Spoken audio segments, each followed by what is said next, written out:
All right, guys, Wednesday workout. For our Olympic lifting work today, we're going to be doing a little complex. So that means we're going to do a series of movements without putting the bar down. We're going to take 15 minutes to build up to our max effort. But here's what it looks like. I'll show you from the floor, clean pull, hang clean, push jerk. All right?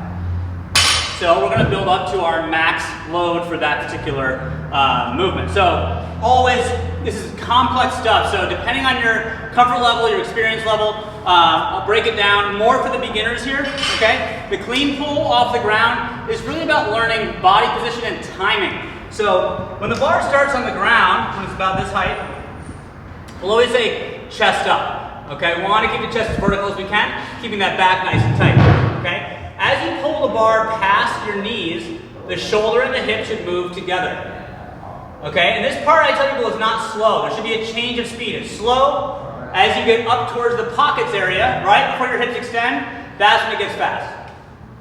Okay, so it's about controlling the position past the knees, exploding at the top. So we want the bar, if you're just standing here with the bar, where that bar makes contact with your legs, you're trying to get contact there in the pull. So chest is up, slow, pop. Okay? It can feel a little weird when you're new to it, all right? But that's the drill, just a timing drill. And then you reset your body, okay? Again, chest is tall to keep the back tight. Now from here, I'm gonna load my hips back a little bit. I gotta hang clean, so that means anywhere above the knee to kind of load myself for that next rep, okay? So as I come down, you wanna push the butt back. I'm gonna load the hamstrings, chest is up. What you don't want to do is drop down here where the weight's kind of sitting on your quads and you haven't loaded the hamstrings. You want to feel tension back here and in your lats. Your lats are working to hold that bar close to you.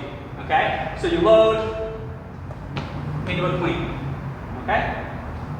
If you struggle with that front squat position or the rack position, feel free to just do a power where you don't squat. Okay? Or maybe you do a power, you just set yourself and then work on the squat separately. That's fine too. Okay? The last thing is the push jerk. Okay? So the push jerk from the side, you see I'm going to sit straight down. You want that weight sitting on the shoulders. Okay? So you sit straight down, the knees push out. I drive with the legs up, catch the arms locked out, and then stand. So this is, again, challenging if you have mobility issues.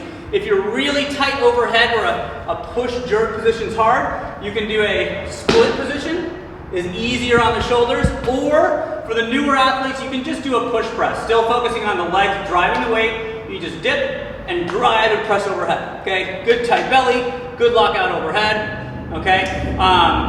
Again, 15 minutes to work on this stuff. So for the newer athletes, you're gonna be doing more repetitions at a lighter weight, working more on technique. For the more advanced athletes, you're going to be resting a bit as that weight gets heavy, seeing what you can do for today. All right? Have fun with it. Let's talk about conditioning. All right, guys, for conditioning, we have one of the most classic CrossFit workouts, a workout named Grace. You were just practicing this in the strength portion. It's a great test. It's 30 clean and jerks per time. All right? So that means from the ground to overhead, 30 repetitions.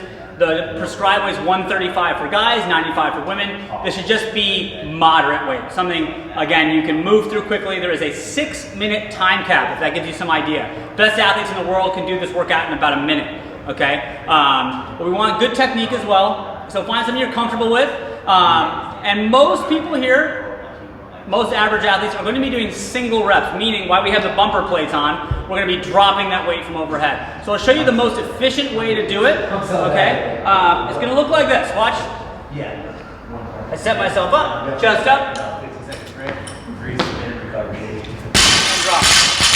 Okay? If you notice what I did, I caught that power clean, and this was the beginning of my jerk, right? So I didn't do the power clean, stand up, reset, and then do the next portion, okay? I was able to be efficient because I received the bar in a good position and I went right into the next rep. That's gonna be the fastest way to do reps. I would drop the weight, reset, and go. If you're stronger, you can hold on to the bar, right from overhead, bring it back to the ground, touch, and go.